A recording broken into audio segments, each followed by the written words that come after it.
ओम नमः शिवाय। हर हर महादेव। जिनका स्वरूप सच्चिदानंद घन है, जो अपने सौंदर्य और माधुरादि गुणों से सबका मन अपनी ओर आकर्षित करते हैं और सदा सर्वदा अनंत सुख की वर्षा करते रहते हैं, जिनकी ही शक्ति से इस विश्व की उत्पत्ति, स्थिति और प्रलय होती है, उन भगवान श्री कृष्ण को हम भक्ति रस का आस्वादन करने के लिए नित्य निरंतर प्रणाम करते हैं। नैमिषारण्य क्षेत्र की बात है। श्री सूत जी स्वस्थ चित्त से अपने आसन पर बैठे हुए थे। उस समय भगवान की अमृतमय लीला कथा के रसिक उसके रसवादन में अत्यंत कुशल शौनकादि ऋषियों ने सूत जी को प्रणाम करके उनसे ये प्रश्न किया। हे सूत जी, धर्मराज युधिष्ठिर जब मथुरा मंडल में अनिरुद्ध नंदन व्रज का और हस्तिनापुर में अपने पौत्र परीक्षित का राज्य अभिषेक करके हिमालय पर चले गए, तब राजा वज्र और परीक्षित ने कैसे कैसे कौन कौन सा कार्य किया। सूत जी बोले, शौनकादि ब्रह्म ऋषियों, जब धर्मराज युधिष्ठिर आदि पांडव गण स्वर्गारोहण के लिए हिमालय चले गए, तब सम्राट परीक्षित एक दिन मथुरा गए। उनकी इस यात्रा का उद्देश्य इतना ही था कि वहां जाकर वज्रनाभ से मिलजुल आए।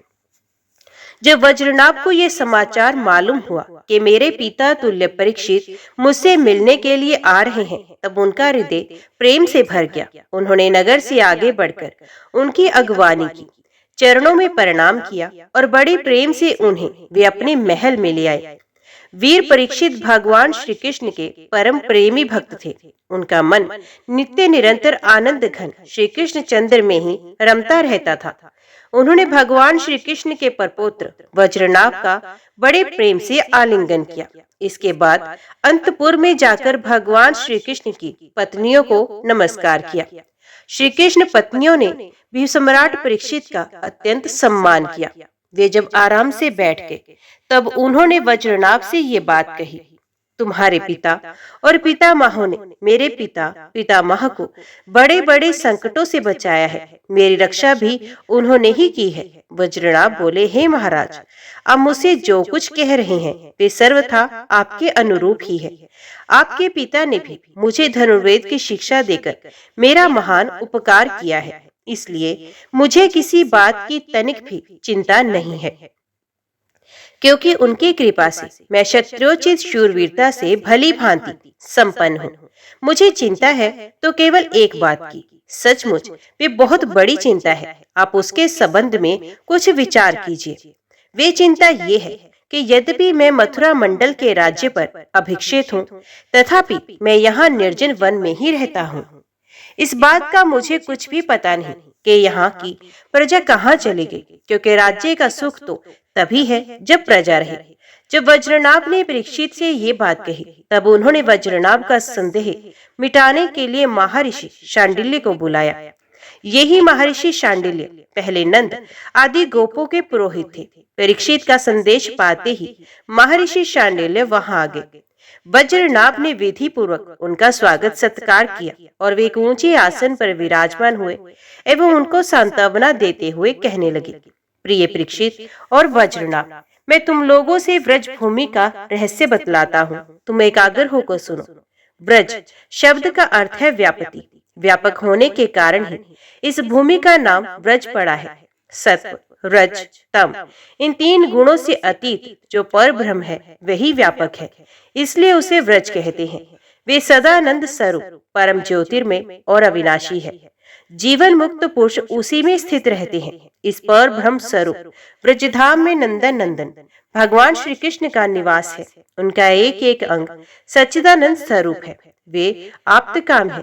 प्रेम रस में डूबे हुए रसिक जन ही उनका अनुभव करते हैं। काम शब्द का अर्थ है कामना, अभिलाषा।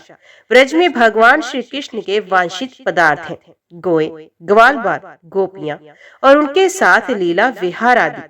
वे सबके सब यहाँ नित्य प्राप्त हैं। इसी से श्री कृष्ण को आप्तकाम कहा गया है। भगवान श्री कृष्ण की ये रहस्य लीला प्रकृति से परे है।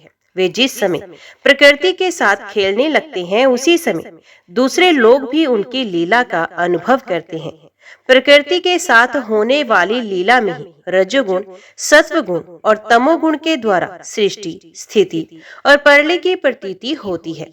इस प्रकार ये निश्चय होता है कि भगवान की लीला दो प्रकार की है, एक वास्तविक और दूसरी व्यवहार की। वास्तविक लीला स्वयं वेद है, उसे स्वयं भगवान और उनके रसिक भक्त जन ही जानते हैं। जीवों के सामने जो लीला होती है वे व्यवहारिक की लीला होती है। वास्तविक लीला के बिना व्यवहारिक की लीला नहीं हो सकती, परंतु व्यवहारिक की लीला का वास्तविक लीला के राज्य में कभी प्रवेश हो ही नहीं सकता। तुम दोनों भगवान की जिस लीला को देख रहे हो वे व्यवहार की लीला है। ये पृथ्वी और स्वर्ग आदि लोक इसी लोक के अंतर्गत हैं। इसी पृथ्वी पर ये मथुरा मंडल है, यही वे ब्रजभूमि है जिसमें भगवान की वे वास्तविक रहस्य लीला गुप्त रूप से सदा होती रहती है। वे कभी कभी प्रेम पूर्ण हृदय वाले रसिक भक्तों को सब और दिखने लगते हैं। कभी 28वें द्वापर के अंत में जब भगवान की रहस्य लीला के अधिकारी भक्तजन यहाँ एकत्रित होते हैं, जैसा कि इस समय भी कुछ काल पहले हुए थे, उस समय भगवान अपने अंतरंग प्रेमियों के साथ अवतार लेते हैं। उनके अवतार का ये प्रयोजन होता है कि रहस्य लीला के अधिकारी भक्त जन भी अंतरंग परिकरों के साथ सम्मिलित होकर लीला रस का आस्वादन कर सके। इस प्रकार जब भगवान अवतार ग्रहण करते हैं उस समय भगवान के अभिमत प्रेमी देवता और ऋषि आदि भी सब और अवतार लेते हैं। अभी अभी जो अवतार हुआ था उसमें भगवान अपने सभी प्रेमियों की अभिलाषाएं पूर्ण करके अब अंतर ध्यान हो चुके हैं। इससे ये निश्चय हुआ कि यहाँ पहले 3 प्रकार के भक्तजन उपस्थित थे। ऐसा मानने में तनिक भी संदेह के लिए गुंजाइश नहीं है। उन तीनों में प्रथम तो उनकी श्रेणी है जो भगवान के नित्य अंतरंग पार्षद हैं, जिनका भगवान से कभी वियोग होता ही नहीं। दूसरे वे हैं जो एकमात्र भगवान को पाने की इच्छा रखते हैं, उनके अंतरंग लीला में अपना प्रवेश चाहते हैं। तीसरी श्रेणी में देवता आदि हैं। इनमें से जो देवता आदि के अंश से अवतीर्ण हुए थे उन्हें भगवान ने ब्रजभूमि से हटाकर पहले ही द्वारका पहुंचा दिया था। फिर जब ब्राह्मणों के शाप से यदुवंश का संहार करने के लिए सांभ के पेट से मूसल प्रकट हुआ और उस मूसल के चूरे से प्रभास क्षेत्र में एरका नाम की एक घास उत्पन्न हो गई। उस समय परस्पर कलह होने पर सभी यदुवंशी उन एक एरकाओं से एक दूसरे को मारकर मर गए। इस प्रकार भगवान ने उस मूसल के मार्ग से यदुकुल में उत्पन्न हुए देवताओं को स्वर्ग में भेजकर पुनः अपने अपने अधिकार पर स्थापित कर दिया तथा जिन्हें एकमात्र भगवान को ही पाने की इच्छा थी उन्हें प्रेमानंद स्वरूप बनाकर श्री कृष्ण ने सदा के लिए अपने नित्य अंतरंग पार्षदों में सम्मिलित कर लिया। जो नित्य पार्षद हैं वे यद्यपि यहाँ गुप्त रूप से होने वाली नित्य लीला में सदा ही रहते हैं, परंतु जो उनके दर्शन के अधिकारी नहीं है ऐसे पुरुषों के लिए वे भी अदृश्य हो गए हैं। जो लोग व्यवहारिक लीला में स्थित हैं वे नित्य लीला का दर्शन पाने के अधिकारी नहीं हैं। इसलिए यहाँ आने वालों को सब और निर्जन वन सूना ही सूना दिखाई देता है, क्योंकि वे वास्तविक लीला में स्थित भक्त जनों को देख नहीं सकते। इसलिए वज्रनाभ तुम्हें तनिक भी चिंता नहीं करनी चाहिए। तुम मेरी आज्ञा से यहाँ बहुत से गांव बसाओ, इससे निश्चय ही तुम्हारे मनोरथों की सिद्धि होगी। भगवान श्री कृष्ण ने जहाँ जैसी लीला की है उसके अनुसार उस स्थान का नाम रखकर तुम अनेकों गांव बसाओ और इस प्रकार परम उत्तम ब्रजभूमि का सम्यक प्रकार से सेवन करते रहो। गोवर्धन, दीर्घपुर, मथुरा, महावन, नंदीग्राम और बृहत्सानु आदि में तुम्हें अपने लिए छावनी बनवानी चाहिए और उन स्थानों में रहकर भगवान की लीला के स्थल नदी, पर्वत, कंदरा, सरोवर और कुंड तथा कुंजवन आदि का सेवन करते रहना चाहिए। ऐसा करने से तुम्हारे राज्य में प्रजा बहुत ही संपन्न होगी और तुम भी अत्यंत प्रसन्न रहोगे। ये व्रजभूमि सच्चिदानंदमयी है, इसके कण कण में भगवान श्री कृष्ण रम रहे हैं, अतः तुम्हें हर तरह से प्रयत्न पूर्वक इस भूमि का सेवन करना चाहिए। मैं आशीर्वाद देता हूँ, मेरी कृपा से भगवान के लीला के जितने भी स्थल हैं सबकी तुम्हें ठीक ठीक पहचान हो ही जाएगी। वज्रनाभ, एक और बड़े महत्व की बात बताता हूँ। इस व्रजभूमि का सेवन करते रहने से तुम्हें किसी दिन उद्धव जी मिल जाएंगे। फिर तो अपनी माताओं सहित तुम उन्हीं से इस भूमि का तथा भगवान के लीला का रहस्य भी जान लोगे। मुनिवर शांडिल्य जी उन दोनों को इस प्रकार समझा बुझाकर भगवान श्री कृष्ण का स्मरण करते हुए अपने आश्रम पर चले गए। उनकी बातें सुनकर राजा परीक्षित और वज्रनाभ दोनों ही बहुत प्रसन्न हुए। सूत जी कहने लगे, महाराज परीक्षित को भगवान श्री कृष्ण ने ही जीवन दान दिया था, अतः वे उनके पौत्र वज्रनाभ के लिए क्या नहीं कर सकते थे। अखिल भूमंडल के सम्राट तो थे ही, उनकी आज्ञा कौन नहीं मानता। उन्होंने इंद्रप्रस्थ से हजारों बड़े बड़े सेठों को बुलवाकर उन्हें मथुरा में रहने की जगह दी। इनके अतिरिक्त मथुरा मंडल के ब्राह्मणों को, जो भगवान के बड़े ही प्रेमी थे, बुलवाया और उन्हें आदर के योग्य समझकर मथुरा नगरी में बसा दिया। इस प्रकार राजा परीक्षित की सहायता और महर्षि शांडिल्य की कृपा से वज्रनाभ ने क्रमशः उन सभी स्थानों की खोज की जहां भगवान श्री कृष्ण अपने प्रेमी गोप गोपियों के साथ नाना प्रकार की लीलाएं करते थे। लीला स्थानों का ठीक ठीक निश्चय हो जाने पर उन्होंने वहां की लीला के अनुसार उस स्थान का नामकरण किया, भगवान के लीला विग्रहों की स्थापना की तथा उन स्थानों पर अनेकों गांव बसाए। स्थान स्थान पर भगवान के नाम से कुंड और कुएं खुदवाए, कुंज और बगीचे लगवाए, शिव आदि देवताओं की स्थापना की तथा गोविंद देव, हरिदेव आदि नामों से भगवत विग्रह स्थापित किए। इन सब शुभ क्रमों के द्वारा वज्रनाभ ने अपने राज्य में सब और एकमात्र श्री कृष्ण भक्ति का प्रचार किया और ऐसा करके वे बड़े ही प्रसन्न हुए। उनके प्रजाजनों को भी बड़ा आनंद था। ये सदा भगवान के मधुर नाम तथा लीलाओं के कीर्तन में संलग्न हो परमानंद के समुद्र में डूबे रहते थे और सदा ही वज्रनाभ के राज्य की प्रशंसा किया करते थे। एक दिन की बात है, भगवान श्री कृष्ण की 16,000 रानियां यमुना के तट पर स्नान के लिए गई। वे सभी निरंतर भगवान की विरह वेदना से व्याकुल रहती थी। यमुना जी भी भगवान की ही पत्नी थी, पर उन पर भगवान के वियोग का कुछ असर नहीं था। श्री कृष्ण की पत्नियों ने देखा यमुना जी बहुत प्रसन्न है, उनके अंदर से आनंद की लहरें उठ रही हैं। सोत की ये प्रसन्नता देखकर भिरानियों के मन में डाह नहीं हुई। वे सरल भाव से पूछ ही बैठी, बहन कालिंदी, जैसे हम सब श्री कृष्ण की धर्म पत्नी है, वैसे ही तुम भी तो हो। हम तो उनकी विरह अग्नि में जली जा रही हैं। उनके वियोग का दुख से हमारा हृदय व्यथित हो रहा है, किंतु तुम्हारी ये स्थिति नहीं है। तुम प्रसन्न हो, इसका क्या कारण है? हे कल्याणी, कुछ तो बताओ, कुछ तो बताओ। उनका प्रश्न सुनकर यमुना जी हंस पड़ी, साथ ही ये सोचकर कि मेरे प्रियतम की पत्नी होने के कारण ये भी मेरी बहनें हैं, पिघल गई। उनका हृदय दया से द्रवित हो गया, अतः वे इस प्रकार कहने लगी, अपनी आत्मा में ही रमण करने के कारण भगवान श्री कृष्ण आत्माराम है और उनकी आत्मा है श्री राधा जी। मैं दासी की भांति श्री राधा जी की सेवा करती रहती हूँ। अवश्य ही उनकी सेवा का ये फल है कि मैं प्रसन्न हूँ। उनकी दासता के प्रभाव से ही विरह शोक मुझे छू भी नहीं सकता। भगवान श्री कृष्ण की जितनी भी रानियां हैं, सबकी सब श्री राधा की ही अंश का विस्तार है। भगवान श्री कृष्ण और राधा सदा एक दूसरे के सम्मुख है, उनका परस्पर नित्य संयोग है। इसलिए राधा के स्वरूप में अंशत विद्यमान जो श्री कृष्ण की अन्य रानियां हैं, उनको भी भगवान का नित्य संयोग प्राप्त है। श्री कृष्ण ही राधा है और राधा ही श्री कृष्ण है। उन दोनों का प्रेम ही वंशी है और राधा की प्यारी सखी चंद्रावली भी श्री कृष्ण चरणों के नखरूपी चंद्रमाओं की सेवा में आसक्त रहने के कारण ही चंद्रावली नाम से कही जाती हैं। श्री राधा और श्री कृष्ण की सेवा में उसकी बड़ी लालसा, बड़ी लगन है, इसलिए वे कोई दूसरा स्वरूप धारण नहीं करती। मैंने श्री राधा में ही रुक्मणी आदि का भी समावेश देखा है।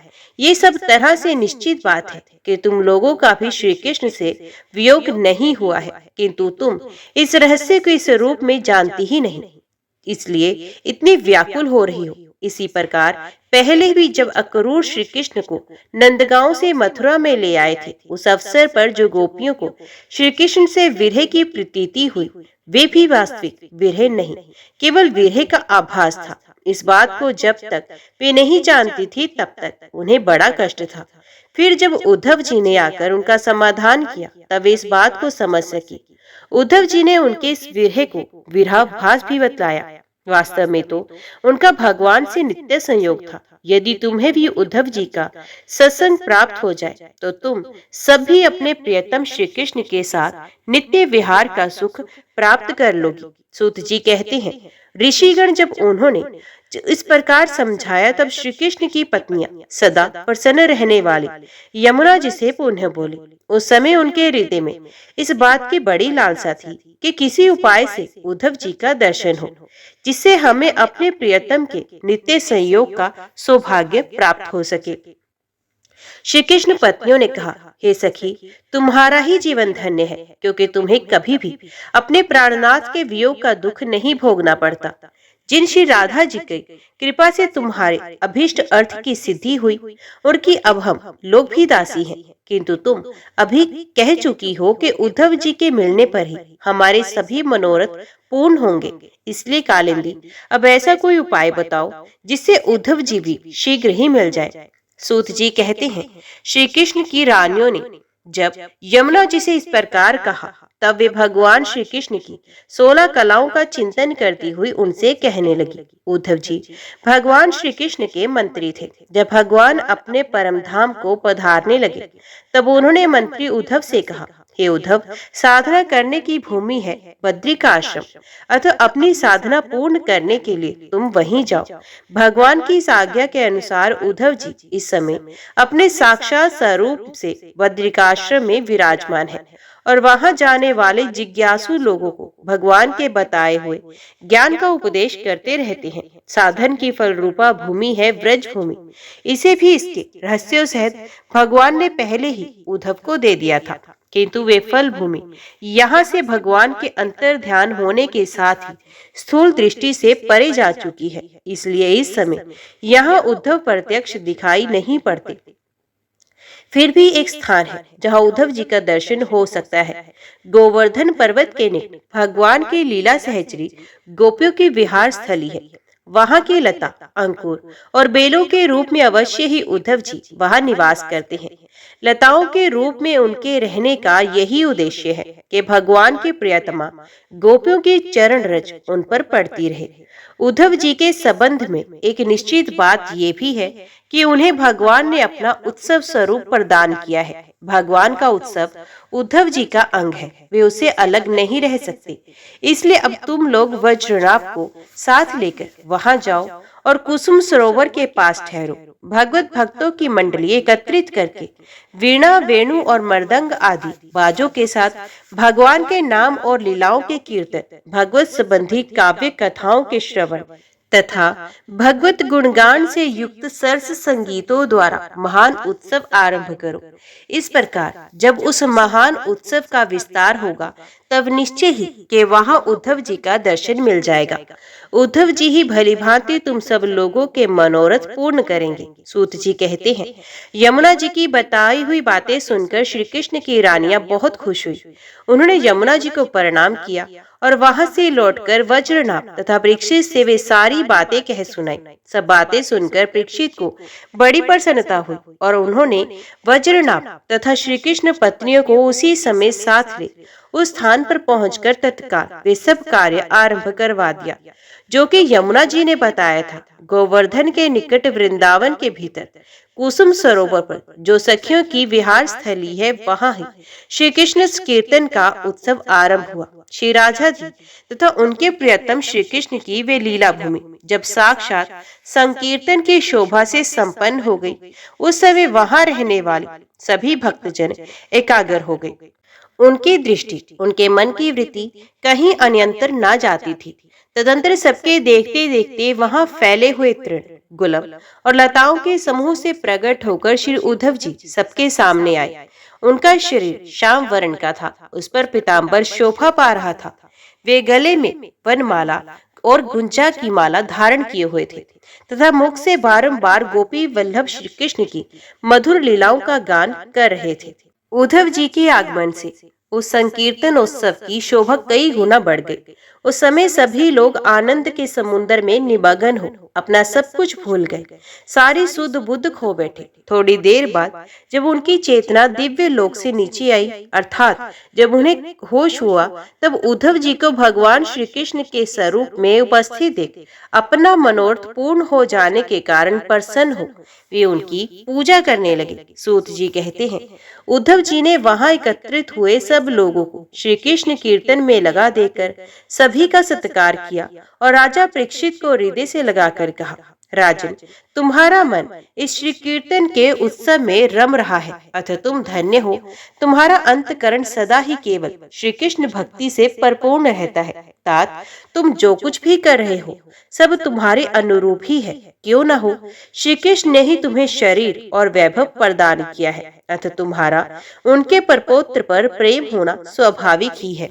इसमें तनिक भी संदेह नहीं कि समस्त द्वारका वासियों में ये लोग सबसे बढ़कर धन्यवाद के पात्र हैं, जिन्हें व्रज में निवास कराने के लिए भगवान श्री कृष्ण ने अर्जुन को आज्ञा की थी। श्री कृष्ण का मन रूपी चंद्रमा राधा के मुख की प्रभा रूप चांदनी से युक्त है। उनकी लीला भूमि वृंदावन को अपनी किरणों से सुशोभित करता हुआ यहाँ सदा प्रकाशमान रहता है। श्री कृष्ण चंदन नित्य परिपूर्ण है। प्राकृतिक चंद्रमा की भांति उनमें वृद्धि और क्षय रूप विकार नहीं होते। उनकी जो 16 कलाएं हैं, उनसे सहस्रों चिन्मय किरणें निकलती रहती हैं। इससे उनके सहस्रों भेद हो जाते हैं। इन सभी कलाओं से युक्त नित्य परिपूर्ण श्री कृष्ण उस व्रज भूमि में सदा ही विद्यमान रहते हैं।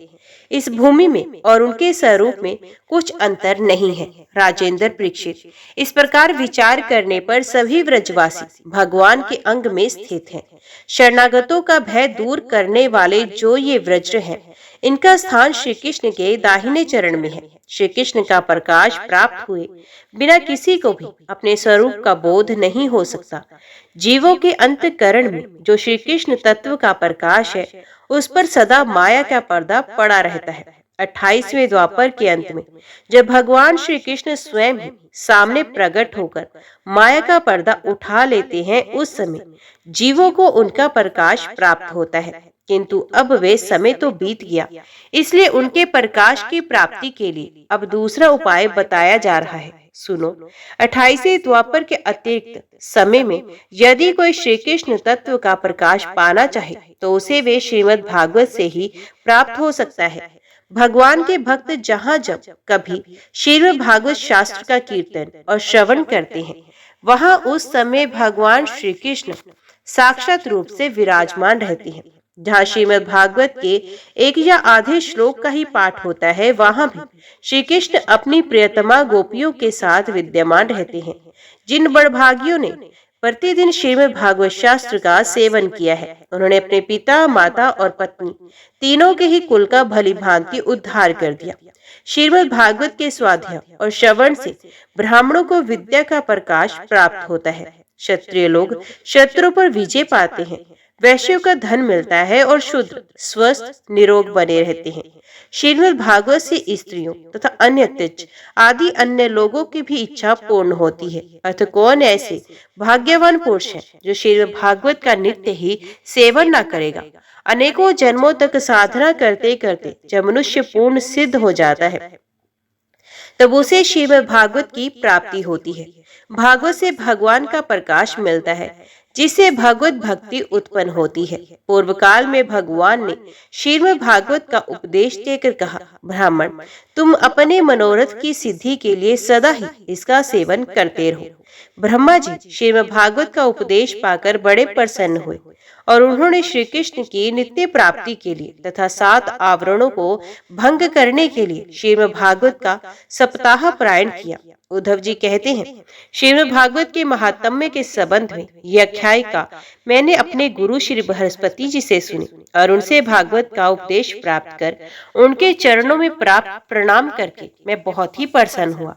तत्पश्चात मैंने भी 1 मास तक श्रीमद् भागवत कथा का भली भांति रसवादन किया।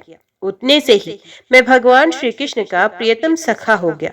इसके पश्चात भगवान ने मुझे ब्रज में अपनी प्रियतमा गोपियों की सेवा में लगाया। यद्यपि भगवान अपने लीला प्रकरों के साथ नित्य विहार करते रहते हैं, इसलिए गोपियों का श्री कृष्ण से कभी भी वियोग नहीं होता।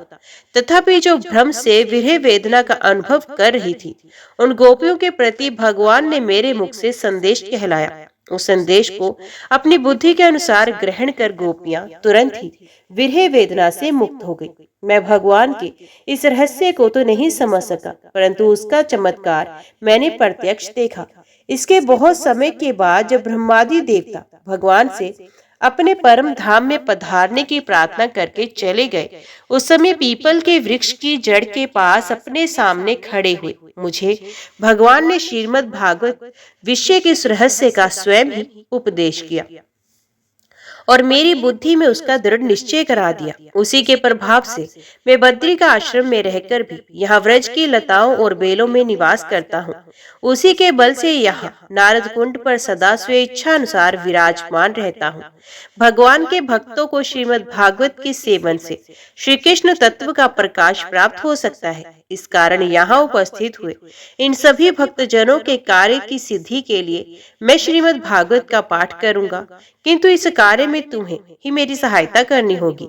सूत जी कहते हैं, ये सुनकर राजा परीक्षित उद्धव जी को प्रणाम करके उनसे बोले, हरिदास उद्धव जी, आप निश्चिंत होकर श्रीमद् भागवत कथा का कीर्तन करें और इस कार्य में मुझे जिस प्रकार की सहायता करनी आवश्यक हो उसके लिए आज्ञा दें। सूत जी कहते हैं, परीक्षित का ये वचन सुनकर उद्धव जी मन ही मन बहुत प्रसन्न हुए और बोले। उद्धव जी ने कहा, हे राजन, भगवान श्री कृष्ण ने जब से इस पृथ्वी तल का परित्याग कर दिया है, तब से यहाँ अत्यंत बलवान कलयुग का प्रभुत्व हो गया है। जिस समय ये शुभ अनुष्ठान यहाँ आरंभ हो जाएगा, बलवान कलयुग अवश्य ही इसमें बहुत बड़ा विघ्न डालेगा। इसलिए तुम दिग्विजय के लिए जाओ और कलयुग को जीतकर अपने वश में करो। इधर मैं तुम्हारी सहायता से वैष्णवी रीति का सहारा लेकर 1 महीने तक यहाँ श्रीमद् भागवत कथा का रसवादन कराऊंगा और इस प्रकार भागवत कथा के रस का प्रसार करके इन सभी श्रोताओं को भगवान मधुसूदन के नित्य गोलोक धाम में पहुंचा दूंगा। सूत जी कहते हैं, उद्धव जी की बात सुनकर राजा परीक्षित पहले तो कलयुग पर विजय पाने के विचार से बड़े ही प्रसन्न हुए, परंतु पीछे ये सोचकर कि मुझे भागवत कथा के श्रवण से वंचित ही रहना पड़ेगा, चिंता से व्याकुल हो उठे। उस समय उन्होंने उद्धव जी से अपना अभिप्राय इस प्रकार प्रकट किया, हे तात, आपकी आज्ञा के अनुसार तत्पर होकर मैं कलयुग को तो अवश्य ही अपने वश में करूंगा, परंतु श्रीमद् भागवत की प्राप्ति मुझे कैसे होगी? मैं भी आपके चरणों की शरण में आया हूँ, अतः मुझ पर भी आपको अनुग्रह करना चाहिए। सूत जी कहते हैं, उनके इस वचन को सुनकर उद्धव जी पुनः बोले, राजन, तुम्हें तो किसी भी बात के लिए किसी प्रकार की चिंता नहीं करनी चाहिए, क्योंकि इस भागवत शास्त्र के प्रधान अधिकारी तो तुम ही हो। संसार के मनुष्य नाना प्रकार के क्रमों से रचे पचे हुए हैं। वे लोग आज तक प्राय भागवत श्रवण की बात भी नहीं जानते। तुम्हारे ही प्रसाद से इस भारतवर्ष में रहने वाले अधिकांश मनुष्य श्रीमद् भागवत कथा की प्राप्ति होने पर उस नित्य सनातन सुख स्वरूप परमात्मा को प्राप्त करेंगे। महर्षि भगवान श्री शुकदेव जी साक्षात नंद नंदन श्री कृष्ण के ही स्वरूप हैं। वे ही तुम्हें श्रीमद् भागवत की कथा सुनाएंगे, इसमें तनिक भी संदेह की बात नहीं। राजन, उस कथा के श्रवण से तुम वज्रेश्वर श्री कृष्ण के नित्य धाम को प्राप्त करोगे। इसके पश्चात इस पृथ्वी पर श्रीमद् भागवत कथा का प्रचार होगा। अतः राजेंद्र परीक्षित, तुम जाओ और कलयुग को जीतकर अपने वश में कर लो। सूत जी कहते हैं, उद्धव जी के इस प्रकार कहने पर राजा परीक्षित ने उनकी परिक्रमा करके उन्हें प्रणाम किया और दिग्विजय के लिए चले गए। इधर वज्र ने भी अपने पुत्र प्रतिबाहु को अपनी राजधानी मथुरा का राजा बना दिया और माताओं को साथ ले उसी स्थान पर जहां उद्धव जी प्रकट हुए थे जाकर श्रीमद् भागवत सुनने की इच्छा से रहने लगे। तदंतर उद्धव जी ने वृंदावन में गोवर्धन पर्वत के निकट 1 महीने तक श्रीमद् भागवत कथा के रस की धारा बहाई। उस रस का आस्वादन करते समय प्रेमी श्रोताओं की दृष्टि में सब और भगवान की सच्चिदानंदमयी लीला प्रकाशित हो गई और उन्हें सर्वत्र श्री कृष्ण चंद्र का साक्षात्कार होने लगा। उस समय सभी श्रोताओं ने अपने को भगवान के स्वरूप में ही स्थित देखा। वज्रनाभ ने श्री कृष्ण के दाहिने चरण कमल में अपने को स्थित देखा और श्री कृष्ण के विरह शोक से मुक्त होकर उस स्थान पर अत्यंत सुशोभित होने लगा। वज्रनाभ की वे रोहिणी आदि माताएं भी रास के रजनी में प्रकाशित होने वाले श्री कृष्ण रूपी चंद्रमा के विग्रह में अपने को कला और प्रभा के रूप में स्थित देख बहुत ही विस्मित हुए तथा अपने प्राण प्यारे की विरह वेदना से छुटकारा पाकर उनके परम धाम में प्रविष्ट हो गए। इनके अतिरिक्त जो भी श्रोतागण वहां उपस्थित थे वे भी भगवान के नित्य अंतरंग लीला में सम्मिलित होकर स्थूल व्यवहारिक जगत से तत्काल अंतर ध्यान हो गए। वे सभी सदा ही गोवर्धन पर्वत के कुंज और झाड़ियों में, वृंदावन काम्यवन आदि वनों में तथा वहां के दिव्य गौओं के बीच में श्री कृष्ण के साथ विचरते हुए अनंत आनंद का अनुभव करते रहते हैं। जो लोग श्री कृष्ण के प्रेम में मगन हैं, उन भावुक भक्तों को उनके दर्शन भी होते हैं। सूत जी कहते हैं, जो लोग इस भगवत प्राप्ति की कथा को सुनेंगे और कहेंगे, उन्हें भगवान मिल जाएंगे और उनके दुखों का सदा के लिए अंत हो जाएगा। सूत जी कहते हैं, ऋषिगण, श्रीमद् भागवत और श्री भगवान का स्वरूप सदा एक ही है और वे है सच्चिदानंद में। भगवान श्री कृष्ण में जिनकी लगन लगी है, उन भावुक भक्तों के हृदय में जो भगवान के माधुर्य भाव को अभिव्यक्त करने वाला, उनके दिव्य माधुर्य रस का आस्वादन कराने वाला सर्वोत्कृष्ट वचन है, उसे श्रीमद् भागवत समझो। जो वाक्य ज्ञान, विज्ञान, भक्ति एवं इनके अंगभूत साधन चतुष्ट को प्रकाशित करने वाला है तथा जो माया का मर्दन करने में समर्थ है, उसे भी तुम श्रीमद् भागवत समझो। श्रीमद् भागवत अनंत अक्षर स्वरूप है। इसका नित्य प्रमाण भला कौन जान सकता है। पूर्व काल में भगवान विष्णु ने ब्रह्मा जी के प्रति 4 श्लोकों में इसका दिग्दर्शन मात्र कराया था। विप्रगण इस भागवत की अपार गहराई में डुबकी लगाकर इसमें से अपनी अभिष्ट वस्तु को प्राप्त करने में केवल ब्रह्मा, विष्णु और शिव आदि ही समर्थ हैं, दूसरे नहीं। परंतु जिनकी बुद्धि आदि वृत्तियां परिमित हैं, ऐसे मनुष्यों का हित साधन करने के लिए श्री व्यास जी ने परीक्षित और सुखदेव जी के संवाद के रूप में जिसका गायन किया है, उसी का नाम श्रीमद् भागवत है। उस ग्रंथ की श्लोक संख्या 18,000 है। इस भवसागर में जो प्राणी कल रूपी ग्रह से ग्रस्त हो रहे हैं, उनके लिए वे श्रीमद् भागवत ही सर्वोत्तम अवलंबन है। श्रोता 2 प्रकार के माने गए हैं, प्रवर और अवर। प्रवर श्रोताओं के चातक, हंस, शुक और मीन आदि कई भेद हैं। अवर के भी वृक, भूरण, वृष और उष्ट्र आदि अनेकों भेद बताए गए हैं। चातक कहते हैं पपीहे को वे जैसे बादल से बरसते हुए जल में ही सब प्रहा रहता है, दूसरे जल को छूता ही नहीं। उसी प्रकार जो श्रोता सब कुछ छोड़कर केवल श्री कृष्ण संबंधी शास्त्रों के श्रवण का व्रत ले लेता है, वे चातक कहा गया है। जैसे हंस दूध के साथ मिलकर एक हुए जल से निर्मल दूध ग्रहण करता है और पानी को छोड़ता है, उसी प्रकार जो श्रोता अनेकों शास्त्रों का श्रवण करके भी उसमें से सार भाग अलग करके ग्रहण करता है, उसे हंस कहते हैं।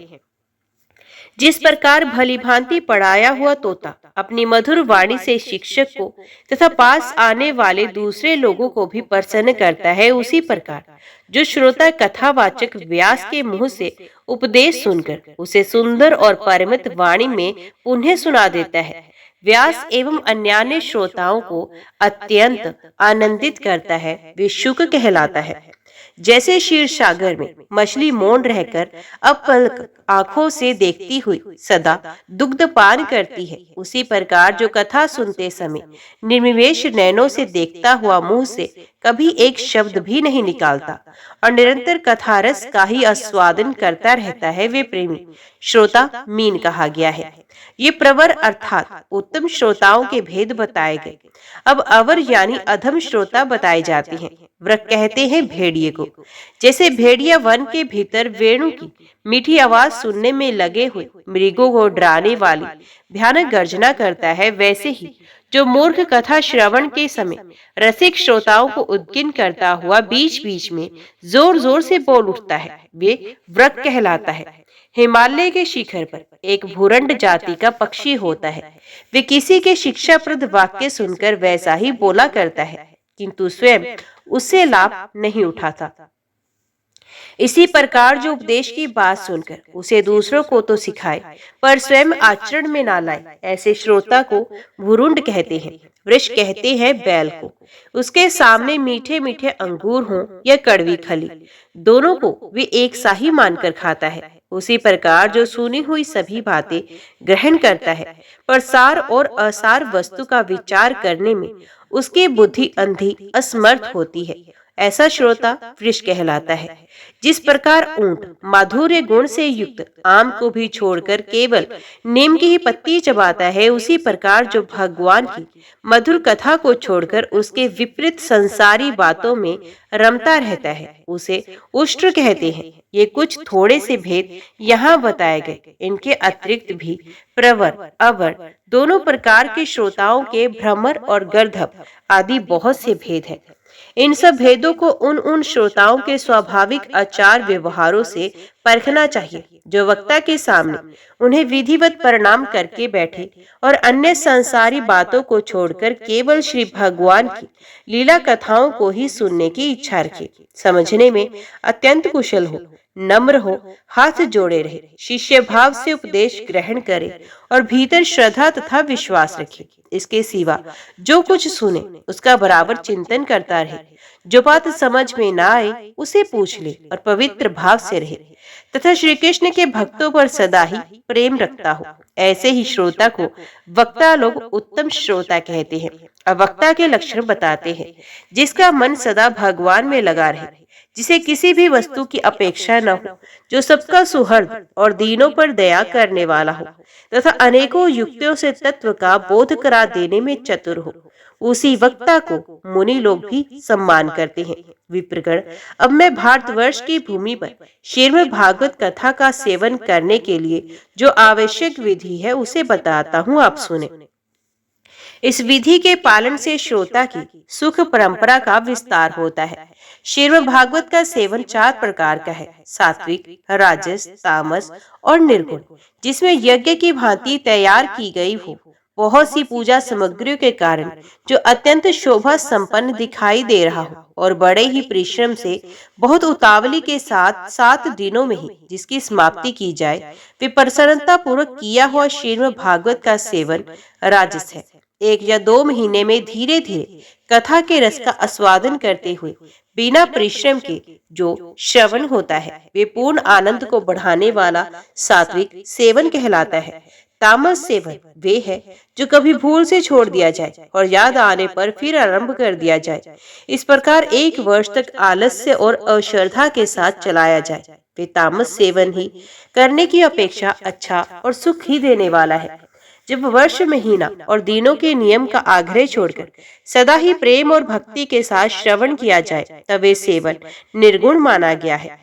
राजा परीक्षित और शुकदेव के संवाद में भी जो भागवत का सेवन हुआ था, वे निर्गुण ही बताया गया। उसमें जो 7 दिनों की बात आती है, वे राजा की आयु के बचे हुए दिनों की संख्या के अनुसार है, सप्ताह कथा का नियम करने के लिए नहीं। भारतवर्ष के अतिरिक्त अन्य स्थानों में भी त्रिगुण, सात्विक, राजस और तामस अथवा निर्गुण सेवन अपनी रुचि के अनुसार करना चाहिए। तात्पर्य ये है कि जिस किसी प्रकार भी हो सके श्रीमद् भागवत का सेवन, उसका श्रवण करना ही चाहिए। जो केवल श्री कृष्ण की लीलाओं के ही श्रवण, कीर्तन और रसवादन के लिए ललायित रहते और मोक्ष की भी इच्छा नहीं रखते, उनका तो श्रीमद् भागवत ही धन्य है। तथा जो संसार के दुखों से घबराकर अपनी मुक्ति चाहते हैं, उनके लिए भी यही भवरोग की औषधि है।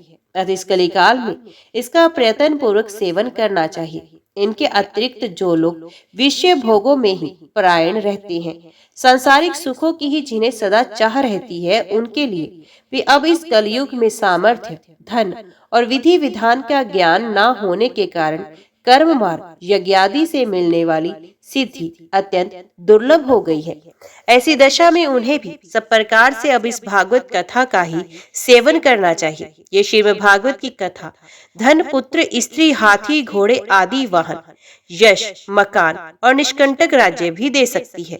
सकाम भाव से भागवत का सहारा लेने वाले मनुष्य इस संसार में मनोवांछित उत्तम भोगों को भोगकर अंत में श्रीमद् भागवत के ही संग से श्री हरि के परम धाम को प्राप्त हो जाते हैं।